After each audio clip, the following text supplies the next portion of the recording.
Pero que estas yo las descubrí en este libro, que no sé si lo conoces. No. Sí. Caciques y patrones, que refleje esa relación. Sí. Que refleje esa relación espantosa de las comunidades cautivas. Yo lo único que quiero ver es el año de la edición de este libro. 82. Bueno, el 82 ya había un libro a propósito de eso. Y que este destapó un poco la olla. Fue una investigación que Benito Gili, es muy conocido aquí en Bolivia, no sé si has escuchado de Benito Gili, de Inter-American Foundation, pero que era estudiante doctoral en Cornell, una de la misma universidad en que yo había estudiado.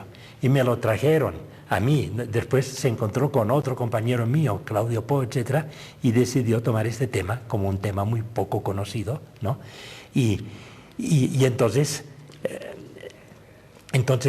con esto, cuando se publicó, fue una llamada de atención. Lo hizo Ceres, creo, este libro lo publicó Ceres, y se armó todo un revuelo. El monseñor, que si no me equivoco ya era entonces Monseñor Pellegrini, un obispo, una joya de obispo, ¿no? Que realmente por el pueblo guaraní ha hecho todo lo que ha podido. Dice, hay que rescatar a esos que están. La palabra rescate es la que se usa también frente a los esclavos en el tiempo de, ¿no?, tener que rescatarlos. ¿Y cómo? Era imposible de conseguir entonces que el Estado hiciera nada todavía. Aunque ya había acabado el tiempo de Banzer, ya era el principio de la democracia, ¿no? Hay que rescatar cómo podemos hacer. Y removió cielo y tierra y solicitud y todo eso para comprar haciendas. Se hizo todo un estudio a ver cuáles tenían deudas con el banco, ¿no?, para ver en qué situación estaban y todo eso. Y se hizo una lista de unas 50 o no sé cuántos que había por esta zona. Es decir, que tampoco eran muy ricachonas, porque tenían deudas con banco, unas cuantas de ellas. Se fue escogiendo unas y otras y eso, y al final se lograron comprar 4 haciendas grandes en esta zona de cautivas, porque antes ya se habían conseguido algunas en otra parte, ¿no? Y entonces se les pagó. Más bien viendo que el obispo compraba algunos, ofrecieron, dijeron, mira, tenemos más negocio, ¿no? Que hicieron eso. Y se ofreció esto para que fueran allá voluntariamente los que quisieran escaparse de las haciendas. Porque y hacer su comunidad en estas haciendas. El truco era eso, de escaparse, ¿no? Aquí pone varias historias. Dice, en el rato que lo estuvo haciendo, pudo seguir el seguimiento de unos 60 que se habían escapado. Si se iban a otra hacienda, se peleaban entre el patrón. Me has quitado a fulano, me has quitado eso, ¿cómo haces eso? ¿No? Etcétera, ¿no? Había problemas de este estilo. Otros los pescaban, los encontraban después en otro lugar, los agarraban, los devolvían, les chicoteaban o lo que sea, ¿no?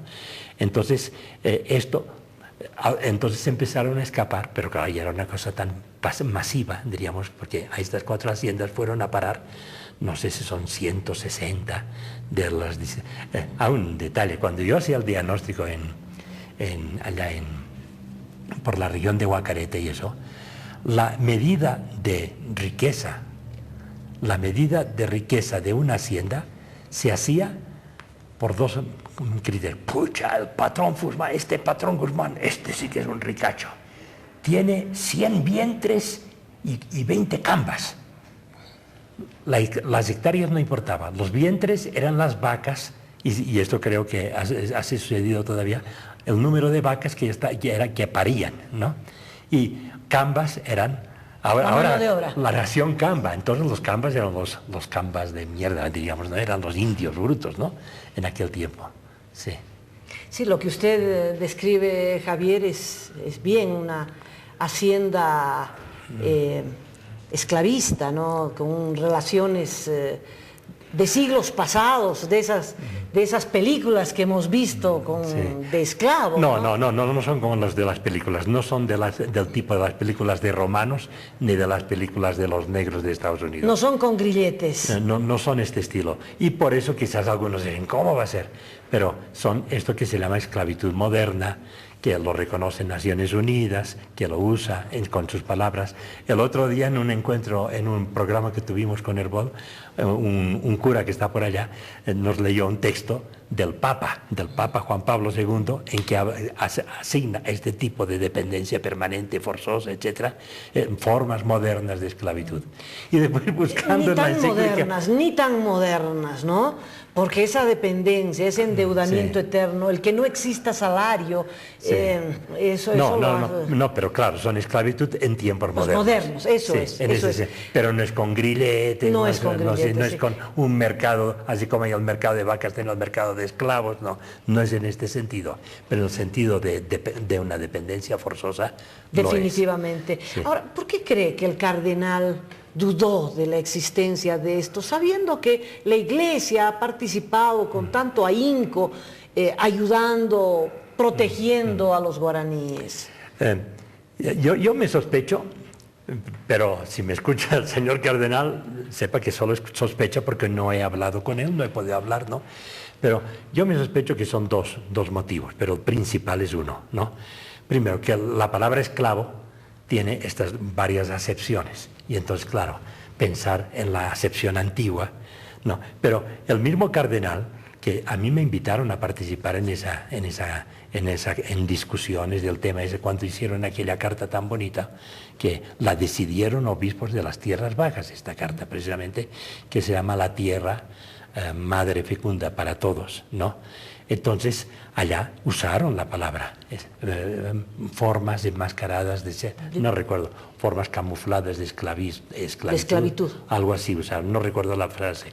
La usaron no para el caso del Chaco, pero sí la usaron para el caso de las barracas en el norte de allá, ¿no?